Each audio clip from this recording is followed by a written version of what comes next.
Continuing with the post Devil's Details.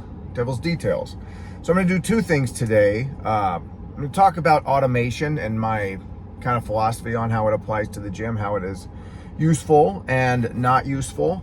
And then also kind of in real time using, now that we've gone over all 21 rules, AKA Devil's Details, how they apply to the current programming, kind of showing how it works out in real time of how I use these rules to apply to what we're doing. So first, automation.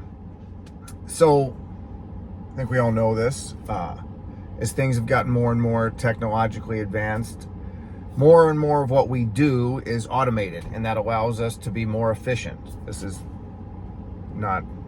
pretty obvious. And I think in some ways that's very useful for what I do at the gym, and in other ways I purposefully avoid automation. So I always have liked that song John Henry. Harry Belafonte does it, Bruce Springsteen does it. My favorite, unsurprisingly, is Johnny Cash's version, but it's of a steel driving guy who hammers spikes into the ground where they will put the dynamite in to clear the path for the railroad, and he is battling the steam driving machine that will also drive the spikes into the ground.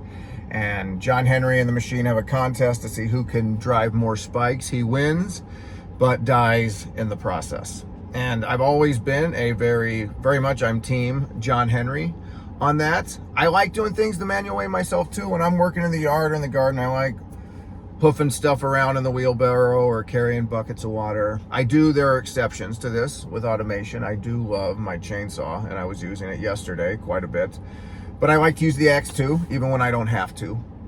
And so I'm very much, while I sympathize with that, still doing stuff in the human way. And let's be honest, while it has made our lives easier and much more productive, it is one of the reasons we are less athletic and more sickly as modern humans, because we don't have to do what John Henry did. We don't have to drive spikes into the ground. We have machines to do that. And I see this, it's interesting. My brother works for Meta, and he works on video games. And he studied art in school, has an artistic mind, and he likes the graphic design and the imagery of the video games he makes. And now you can do a lot of that work with AI, and it can do it very faster. And you'd think, my brother being kind of a techie, would be very pro AI. He is very anti against the AI advances of stuff. And I get that too, because like even in regards to art, we know AI can make very nice artwork now, but I'd rather have someone like Kelly do it. Or guys, there's that painting in the guy's bathroom I hung up of the mariachi and then Marilyn Monroe behind it. I met the artist who did that, and the mariachi in that painting is his father. And I went to an art show with him. It was a local guy. I really liked meeting him, and I like that human aspect to stuff, which is why that's hanging up in there. So even though sometimes machines or technology can do stuff, I like the human aspect to it, the imperfections of it. You guys know I send out the box report, and it's an easy way for me to get out bullet points of information to you guys. And I'm using this medium. I like this better. I would not write out everything I put in these videos because I don't think any of you guys would read it. And I think I can make it much more interesting when you can hear the inflection in my voice, hear how I talk about it. If you guys are watching it, watch my crazy hand movements. But I can make it more engaging that way. One thing I don't think can be replaced is the coaching aspect, is the human relations in the gym. If it was just writing a program, I think I write good programs, but if you asked an AI to write out a CrossFit program, it can do a really good job, I'm sure, really quickly. But it can't tell in class that day if someone's having a good day or a bad day. It can't tell how you should adjust what you're doing to that person in that time frame. And for those of you that have known me for a while, I do this too.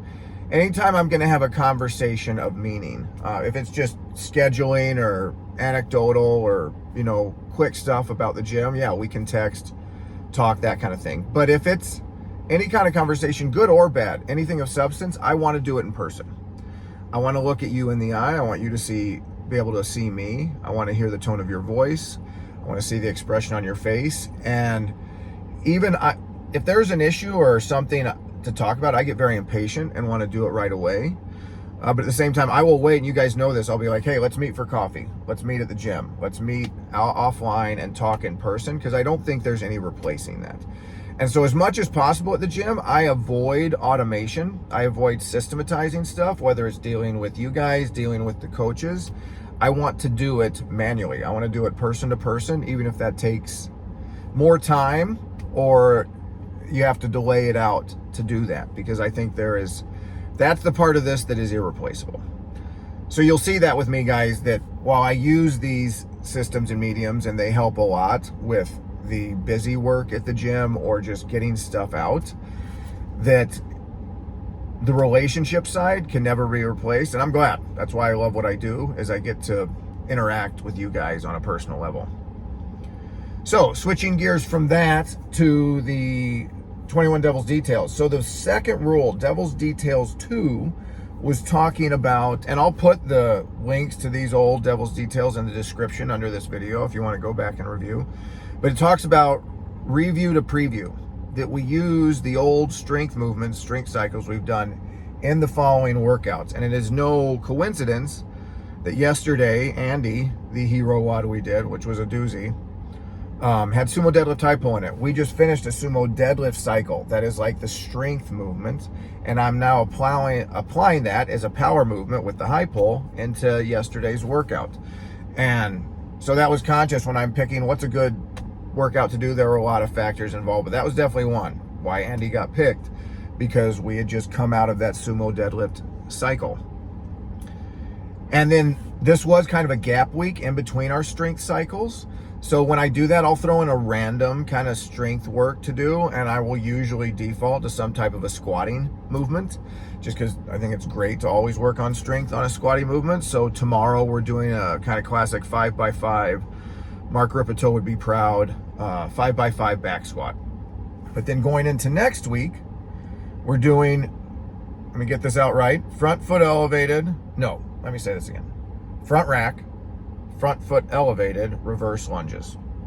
So you have a bar on the front of your body and your lunges, and your front foot is on a plate. Why are we doing that now? So Devil's Details 9, the Magnificent 9, talking about the 9 foundational movement patterns I want to make sure we hit regularly in class. One of those is unilateral work. Unilateral means one side is working independently of the other. A lunge, a dumbbell snatch like we are doing today, one side's working independent of the other. I make sure we get some type of unilateral work every week, but we haven't done it as a strength movement in a while. And so that's why I like doing weighted step-ups onto a box, some kind of a lunge, that kind of thing. So yeah, we haven't done this as a strength cycle before. I think it's gonna be a really good one to add in, and we'll do that for the next 3 weeks. So kind of following that, making sure I'm hitting all these different movement patterns. And then, if you've noticed, last Saturday we did a partner workout that really wasn't even a partner workout. It was just kind of, I work for a minute, then you work for a minute, I work for a minute, then you work for a minute. And it allowed you to keep up that intensity. And in the last episode I did, I was talking about that high intensity interval work and how it allows you to get workout for a longer period of time, but at a pace that is a shorter pace. So like this coming Saturday, I made a workout. So again, guys, this coming Saturday, we're going to do that big gym equipment kind of maintenance day, and I'd really be grateful for anybody who can show up for that. That'll be from 10 to 2, and if we get a decent amount of people, I bet we're done before 2. Just a chance to get all the machines working right, re-oil the barbells, that kind of stuff. So I'd be grateful for your help. But we'll run class at 8 and 9 like normal, and I made a class with a format that I can fit more people, so I can increase the class limit. But it's another way where over the course of that workout, I think you're going to be working out 10 to 12 minutes, but it will be multiple efforts at like your 1 minute pace. So it's letting you rev up the engine and go hard, but getting multiple tries at that. So while you got to work out for 10 to 12 minutes, opposite your partner, you're working out at the 1 minute pace the whole time. And so applying that, regularly hitting the interval work that I talked about last time. So yeah, going forward, new, I think probably the longest term for a strength movement we do. Front rack, front foot elevated, reverse lunge. And then yeah, hot tip, listen to Johnny Cash's The Legend of John Henry. It's a good one. Right on, guys.